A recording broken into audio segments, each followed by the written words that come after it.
आपने रामानुजन जी का परिचय प्राप्त कर लिया है, लेकिन विद्वान का केवल परिचय नहीं प्राप्त किया जाता है।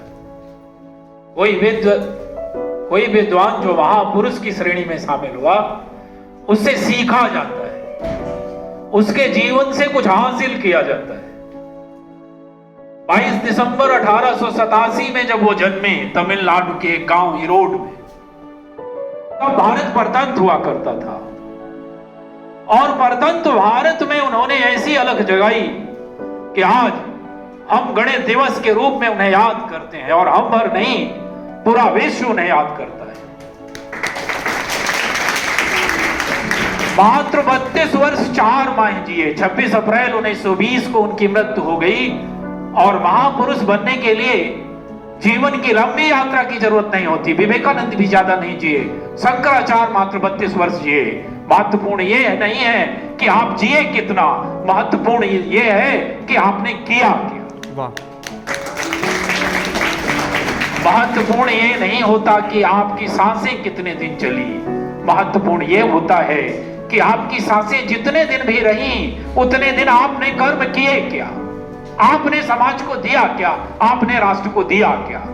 पूजनीय व्यक्ति नहीं, व्यक्ति का कर्म उसे पूजनीय बनाता है। इसलिए कर्म करना सीखिए। जब वो पैदा हुए, एक गरीब घर में पैदा हुए थे। पैदा होने के बाद 10वीं की परीक्षा जब पास किए, तो गणित के विद्वान ने, गणित के टीचर ने कहा था कि अगर मेरे हाथ में होता तो मैं इसे 100 नंबर नहीं, 100 से ज्यादा देता। 10वीं के बाद वो 11वीं में आए। 11वीं की परीक्षा में गणित के प्रेम ने उन्हें फेल करा दिया। क्यों? क्योंकि गणित के अलावा कोई सब्जेक्ट वो पढ़ते नहीं थे, इसलिए वो फेल हो गए। और इतनी हताशा में चले गए कि उन्होंने सुसाइड करने का प्रयास किया। यहां पर फिर सीखना है आपको। आप सोचिए कि रामानुजन जैसा व्यक्ति भी हताश हो सकता है। आप सोचिए कि रामानुजन जैसा व्यक्ति भी असफलता से परेशान हो सकता है। आप ये सोचिए कि रामानुजन जैसा व्यक्ति भी आत्महत्या जैसा कदम उठा सकता है। लेकिन आप ये सोचिए कि यदि रामानुजन जी को कुछ हो गया होता तो देश को इतना बड़ा विद्वान नहीं मिला होता। भाव ये छुपा है, संदेश ये छुपा है कि आपके जीवन में, प्रारंभिक जीवन में अगर कभी असफलता आए तो आप उसको अपने जीवन की अंतिम असफलता मत मानिएगा। क्यों? क्योंकि जीवन के अंतिम सांस तक सफलता और असफलता का क्रम चलेगा, और आपको नहीं पता कि आपके जीवन में कितनी सफलताएं लिखी हुई है। तो अगर आपने पहली असफलता में अपने आप को असफल मान लिया, तो फिर सफलताओं के द्वार तो हमेशा के लिए बंद कर लेंगे। सफलताओं के द्वार जीवन के अंतिम पड़ाव तक चालू रहेंगे, इसलिए उनका इंतजार करना है आपको। आप तो जब 11वीं परीक्षा में फेल हुए, आत्महत्या का प्रयास किया, वो बच गए। उसके बाद उन्होंने 2007 की बात है, फिर से परीक्षा देने का प्रयास किया, फिर फेल हो गए। और जैसा भारतीय समाज में होता है कि यदि बच्चा नहीं पढ़ लिख रहा है तो उसकी शादी कर दी जाती है। उनकी भी शादी कर दी गई 2008 में। 10वीं में जो उन्हें स्कॉलरशिप मिल रही थी, वो स्कॉलरशिप बंद हो गई क्योंकि वो फेल हो गए थे। इसलिए उनके जीने का एक सहारा था, वो भी खत्म हो गया। ऊपर से शादी हो गई तो एक जिम्मेदारी आ गई। इसके बाद उन्होंने प्रयास किया कि कहीं नौकरी मिल जाए। जब वो नौकरी में जाते थे तो वो गणित के वो सूत्र, गणित के वो आविष्कार दिखाते थे, लेकिन डिग्री के देश भारत में 12वीं की डिग्री ना होने के कारण उन्हें नौकरी कहां मिलती थी। दुर्भाग्य है कि हमारे यहां जब परीक्षा का विज्ञापन निकलता है तो कहा जाता है कि कंप्यूटर की ये डिग्री चाहिए। बनता है कि नहीं ये महत्वपूर्ण नहीं है, डिग्री चाहिए। चूंकि उनके पास डिग्री नहीं थी, इसलिए उन्हें नौकरी नहीं मिल रही थी। वो तो बड़ा हो एक डिप्टी कलेक्टर अय्यर साहब का, कि जो गणित के विद्वान थे और उन्होंने उनकी प्रतिभा को पहचाना और उन्हें एक छोटी सी नौकरी दिलाई। उसके बाद वो क्लर्क की परीक्षा में पास हुए और क्लर्क की परीक्षा मिली। लेकिन संसाधन की ना होना उनकी प्रतिभा में, उनके प्रगति में बाधक नहीं बना। उनके पास कागज नहीं हुआ करते थे, तो स्लेट में लिख लिख के मिटाते थे, गणित के क्वेश्चन सॉल्व करते थे, और जब वो फाइनल सॉल्व होता था तब कागज में लिखते थे, क्योंकि कागज नहीं होता था। पढ़ने के लिए दूसरे कोई संसाधन नहीं हुआ करते थे, लेकिन उसके बाद भी उन्होंने कभी हार नहीं मानी। ध्यान रखिएगा, व्यक्ति को यदि प्रगति करना है तो परिस्थितियों का रोना रोना बंद करना होगा, संसाधनों का रोना रोना बंद करना होगा। आपको मैं रामायण का एक प्रसंग बताता हूं, इसी से जुड़ा हुआ।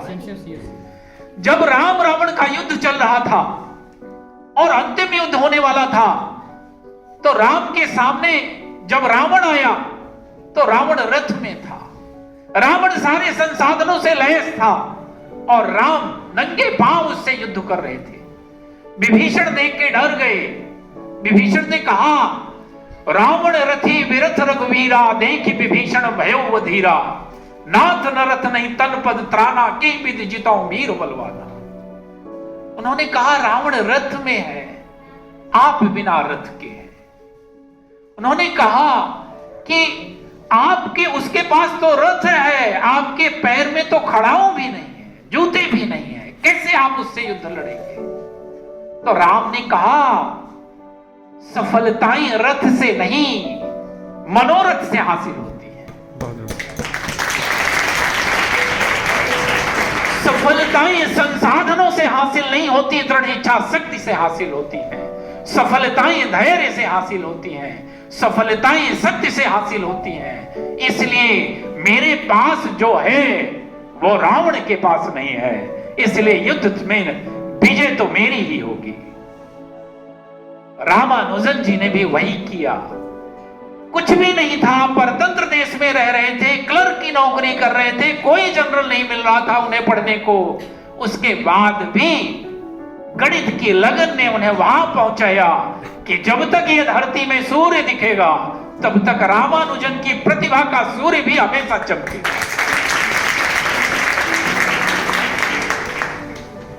क्लर्क की नौकरी कर ली और फिर दुर्भाग्य, हम तो परतंत्र भारत में रह रहे थे, हमारी प्रतिभा को पैमाना कहां था, फिर प्रतिभा को मापने का तरीका कहां था। पर जहां चाय वहां राय, उन्होंने राय खोजी।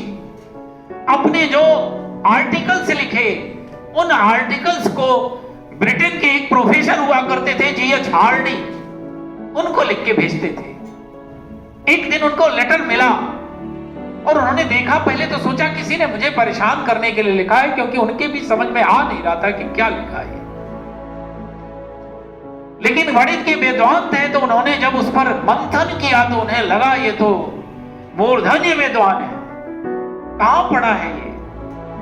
उन्होंने उनको बुलावा भेजा और परतंत्र भारत का अभाव में पला एक व्यक्ति ब्रिटेन पहुंच गए और जीएच हार्डी साहब से मिलने पहुंच गए।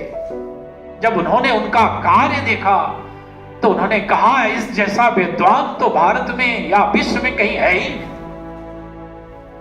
वहां का एटमॉस्फियर उन्हें सूट नहीं किया। एक दिन वो बीमार पड़ गए। जब वो बीमार पड़े तो हार्डी साहब उनको देखने गए हॉस्पिटल, और जिस ऑटो से वो देखने गए उस ऑटो का नंबर था 1729, 1729। जब उन्होंने पूछा, वहां वो थोड़े मायूस थे, तो उन्होंने पूछा, आप निराश क्यों हैं? तो उन्होंने कहा, मैं जिस ऑटो से आया हूं उसका नंबर बड़ा मनहूस था, बड़ा बेकार नंबर था। बोले, क्या नंबर था? तो उन्होंने कहा 1729। तो रामानुजन जी ने कहा, अरे ये तो सबसे फैंटास्टिक नंबर है। बोले, कैसे?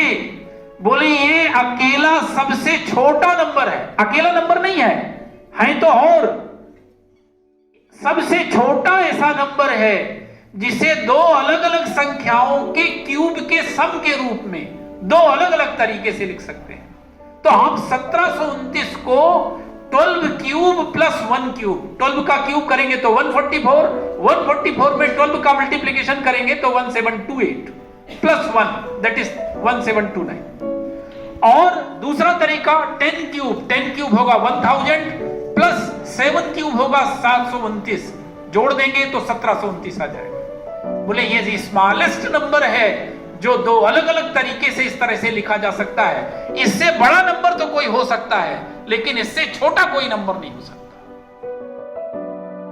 यहां से संदेश यह है कि जब तक आप किसी चीज को पूरा मत ना जानिए, तब तक उसके अच्छे या बुरे होने का उपदेश मत दीजिए। जो गलती हार्डी साहब ने की, वो 1729 की पूरी खूबियां नहीं जानते थे। और दरअसल हर व्यक्ति में जो प्रतिभाएं हैं, उन प्रतिभाओं का सही पहचान करने वाला व्यक्ति होना चाहिए। रामानुजन जहां हैं, अगर हार्डी साहब नहीं हुए होते तो शायद रामानुजन वहां नहीं होते जहां वो हैं। आपके साथी का, आपके माता का, आपके पिता का, आपके गुरु का, आपके शुभचिंतक का आपके जीवन में यही योगदान होता है।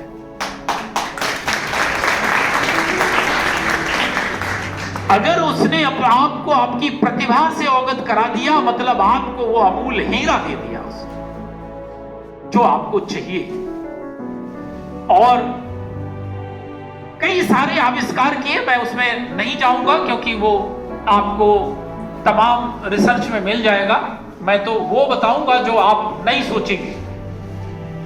खैर, उन्हें वहां टीबी हुआ, वहां से लौट के आए और मात्र 32 वर्ष की अवस्था, 32 वर्ष 4 माह की अवस्था में उनका निधन हो गया। गणित दिवस केवल इसलिए नहीं मनाना है क्योंकि रामानुजन जी को याद करना है। गणित एक ऐसा विषय है जिसके जीवन में ऐसा कोई पक्ष है ही नहीं जहां वो शामिल ना। लेकिन दुर्भाग्य है कि गणित को हम केवल परीक्षा पास करने वाला विषय मानते हैं। नहीं, जीवन में जहां भी तर्क है, जीवन में जहां भी सोचने की जरूरत है, वो सब गणित में ही संभव है। डॉक्टर इलाज नहीं कर सकता अगर गणित नहीं जानता। वकील आपको केस नहीं जिता सकता अगर गणित नहीं जानता। दर्शन तो गणित के बिना अधूरा ही है। गणित के दो रत्न हैं, जीरो और इन्फिनिटी। जीरो मतलब जिसमें कुछ भी नहीं, और अनंत मतलब जिसमें सब कुछ समाहित, सारे नंबर समाहित। संख्याएं जब एक से बढ़कर आगे जाने लगी और एक समय आया कि भाई सबसे बड़ी संख्या कौन हो सकती है, तो बता ही नहीं पाए कोई। तो उसके लिए इनफाइनाइट का कॉन्सेप्ट आ गया।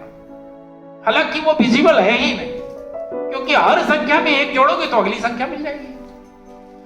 अब हमने दरअसल अपना प्रचार प्रसार नहीं किया, ब्रांडिंग नहीं की, इसलिए हमारा जो ज्ञान है वो पूरा वहां तक पहुंच ही नहीं पाया जहां पहुंचना चाहिए। कह दिया जाता है शून्य का आविष्कार आर्यभट्ट ने किया, और इन्फिनिटी का आविष्कार भास्कर जी को पता था और फिर रामानुजन जी को पता था। लेकिन नहीं, उसके पहले भी जीरो था। आप वेदों में चलिए, वेदों में अथर्ववेद का एक कांड है 19 और उसका एक सर्ग है 67। उसमें लिखा है, जो इसको हम अक्सर जन्मदिन में लिखते हैं, जीवेत सरदह सतम बौद्धे सरदह सतम। उसका भाव यह है, सतम का मतलब 100। एक वेद पाठी सूर्य से प्रार्थना करता है कि मैं 100 वर्ष जीऊं। आप मुझे बताइए कि अगर जीरो था ही नहीं तो 100 वर्ष वेद में आया कहां से? बौद्धे सरदह सतम का भाव है 100 वर्ष तक मेरी बुद्धि काम करती रहे, मेरा तर्क करने की क्षमता मेरी बनी रहे। अगर जीरो नहीं था तो कहां से आया 100 वर्ष? वेदों में था। और अगर जीरो नहीं था तो रावण के 10 सिर कहां से गिने गए थे? और अगर देव नहीं था जीरो तो फिर 10 उंगलियां कहां से गिनी गई थी? ऋग्वेद के पुरुष सूक्त में लिखा हुआ है, सहस्त्र सिर, सहस्त्र पैर, सहस्त्र आंख। सहस्त्र मतलब होता है 1000। कहां से गिने गए? अगर बिना जीरो नहीं था तो कैसे गिना गया? आप हिंदी के अंक लिख के देखिए, 1 लिखेंगे जीरो आया, 2 लिखेंगे 0 आएगा, 3 लिखेंगे 0 आएगा, 4 लिखेंगे 0 आएगा। ऐसा कोई अंक हिंदी का है ही नहीं जिसमें 0 ना हो। सिंबल के फॉर्म में भी है, तो बिना 0 के आविष्कार किए कैसे संभव था? अनंत की बात करें, इसका मतलब 0 पहले भी था। अनंत की यदि बात करें तो अनंत कहते हैं 11वीं सदी के बाद का कॉन्सेप्ट है। नहीं, रामायण की एक चौपाई है, तुलसीदास जी ने लिखी है, हरि अनंत हरि कथा अनंता। है तो अनंत, हरि का मतलब है विष्णु। विष्णु अनंत है जिसमें सब समाहित है, और यही तो गीता में कहा गया है। और हरि अनंत हरि कथा अनंता, काहे सुनहि बहुविधि सब शंता। विष्णु अनंत है और उनकी कथा के कितने भी तरीके अगर कर लो, लेकिन वो अनंत है, उसको व्याख्यायित आप नहीं कर सकते। तो हरि अनंत हरि कथा अनंता। इसी तरह हिंदू धर्म में भाद्रपद की जो चतुर्दशी होती है उसे हम अनंत चतुर्दशी कहते हैं। अनंत यहां भी है। उस अनंत चतुर्दशी में भी हम भगवान विष्णु की ही पूजा करते हैं। जब पांडवों ने अपना सब कुछ गंवा दिया था जुआ के खेल में, तब कृष्ण ने उन्हें अपनी मनोकामना पूर्ति के लिए इसी अनंत चतुर्दशी का व्रत करने अर्थात विष्णु के व्रत करने का उपाय बताया था। और उस दिन हम 14 गांठ वाला धागा बांधते हैं। सभी महिलाओं को पता होगा अनंत चतुर्दशी के बारे में। जैन धर्म में अनंत 14 पर्युषण पर्व उनका होता है। जैन धर्म में उस पर्युषण पर्व में, जो जैन धर्म का पर्युषण पर्व है, उसमें अंतिम दिन अनंत 14 मनाई जाती है। उस अनंत 14 में जैन धर्म के 14वें तीर्थंकर अनंतनाथ की पूजा की जाती है। तो 0 भी हमारे धर्म ग्रंथों में था और अनंत भी हमारे धर्म ग्रंथों में था, और इसी 0 और अनंत के बीच में सारे नंबर सिस्टम बिलोंग करते हैं, पाए जाते हैं। लेकिन समय ऐसा है कि हम लोगों ने जो अपना ज्ञान था उस ज्ञान का प्रचार प्रसार नहीं किया। परिणाम यह है कि ज्ञान हमारा और उपलब्धि कोई और ले रहा है। हमारे आपके धर्म ग्रंथ ऐसे हैं, सब साइंस और धर्म की अलग अलग व्याख्या करते हैं। हमारे तो धर्म ग्रंथों में ही साइंस है। वैदिक गणित लिखी गई है, वेदों से निकली है गणित आके, और वेदों में उसे सॉल्व करने के सारे तरीके बताए गए। नागार्जुन ने शून्यवाद का सिद्धांत दिया था। बौद्ध दार्शनिक थे जिन्होंने शून्यवाद की थ्योरी दी। पतंजलि ने शून्य योग बताया। तो आप ये बताइए कि बिना 0 के आविष्कार किए कैसे संभव था? नहीं संभव था। आप जब भी किसी महापुरुष को पढ़िए तो महापुरुष को पढ़ने का मतलब यह नहीं होता है कि हमने उसका जीवन परिचय पढ़ लिया। जीवन परिचय पढ़ने से ना किसी का भला हुआ है ना होगा। हाँ, और हम करते लेकिन यही है। हमें करना यह है कि हमको महापुरुषों से सीखना है कि अगर वो सफल हुए तो उनमें क्या था, जो अगर हम अपने अंदर समाहित करने का प्रयास करें तो हम भी सफल हो सकते हैं। ना सही उतना, पर बहुत कुछ तो हो ही जाए। तो आप किसी भी महापुरुष को अगर देखिएगा तो एक ही चीज सब में कॉमन मिलेगी कि उन्होंने अपने जीवन को, अपने कर्म को इस राष्ट्र और समाज के लिए न्यौछावर किया।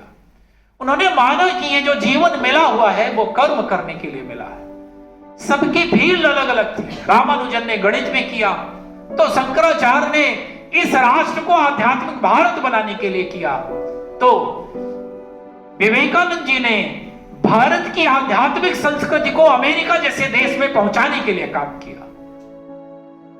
और किया, इसीलिए हम आज उन्हें यहां याद कर रहे हैं। नहीं तो ये जीवन में तो ना जाने कितने लोग आए और कितने चले गए, उन्हें कोई नहीं याद कर रहा। ये जो राष्ट्र है और ये समाज है, ये प्रगति दरअसल तभी करेगा जब हर विधा के लोग आगे आएंगे, और ना केवल आगे आएंगे बल्कि इस राष्ट्र से इस कदर प्रेम करेंगे कि इस राष्ट्र को प्रगति पथ पर आगे ले जाने के लिए हमने अपने अपने कर्तव्यों का निर्वहन करना है। दरअसल राष्ट्रभक्ति के मायने ही यही है। हमें आज देश स्वतंत्र होकर मिला है, हमें आपको आज खून बहाने की जरूरत नहीं है जो कभी हुआ करती थी, लेकिन हमें सबको अपने अपने कर्मों से इस राष्ट्र को प्रगति पथ पर आगे ले जाना है। और कर्म है क्या? आपका कर्म है, आपका कर्म है पढ़ना, आपका कर्म है अपने अपने फील्ड में प्रगति करना। मेरा कर्म है पढ़ाना, आपको मार्गदर्शित करना। डॉक्टर का कर्म है या कहिए राष्ट्रभक्ति है डॉक्टर के लिए इलाज करना। पुलिस वाले के लिए राष्ट्रभक्ति का मतलब है कानून व्यवस्था सुनिश्चित करना।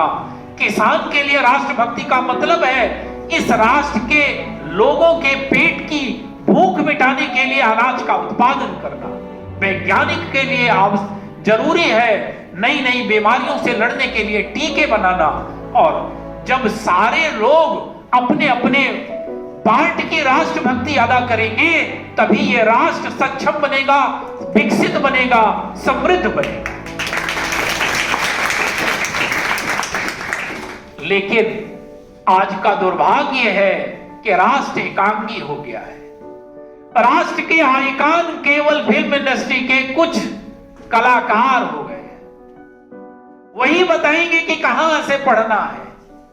बायजूस जो ऐप है उसको शाहरुख खान बताएंगे कि कहां उसमें पढ़ना चाहिए। वही बताएंगे कि इलाज कहां कराना है, डॉक्टर नहीं बताएगा। टीचर नहीं बताएगा कहां पढ़ना है, वही बताएंगे। वही बताएंगे पहनना क्या है, वही बताएंगे खाना क्या है, वही बताएंगे रहना क्या है।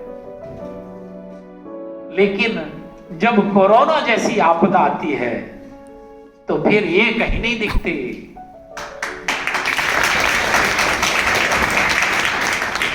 फिर गणितज्ञ, साइंटिस्ट और डॉक्टर ही भगवान दिखते हैं। रियल हीरो को पहचानिए और इस काल्पनिक दुनिया से बाहर आइए। ये जो दुनिया है, इस दुनिया का संचालन काल्पनिक लोग नहीं कर रहे हैं, वास्तविक लोग कर रहे हैं। उन्हें पहचानिए। प्रगति पथ पर आगे बढ़ने के लिए धैर्य रखिए, क्योंकि बिना धैर्य के किसी को कुछ भी नहीं मिला। सबरी का नाम आप सबने सुना होगा। सबरी के गुरु थे मतंग ऋषि।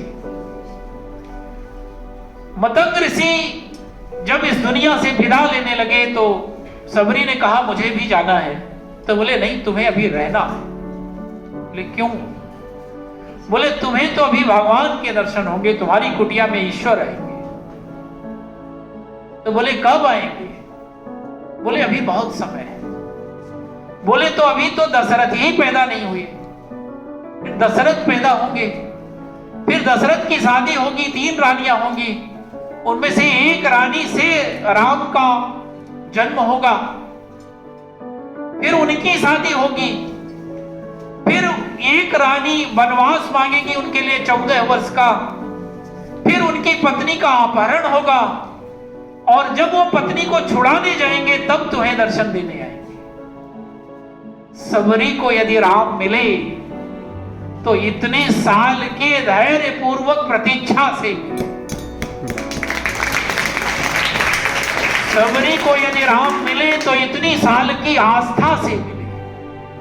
आपको जीवन में यदि सफलता मिलेगी तो वो शरीर को तपाने से मिलेगी, इसी आस्था से मिलेगी, इसी धैर्य से मिलेगी, इसी दृढ़ प्रतिज्ञा से मिलेगी। जीवन में आगे बढ़ना है तो हर महापुरुष के अच्छे गुणों को अपने जीवन में उतारिए। लेकिन वही भर हम नहीं करते, बाकी सब करते।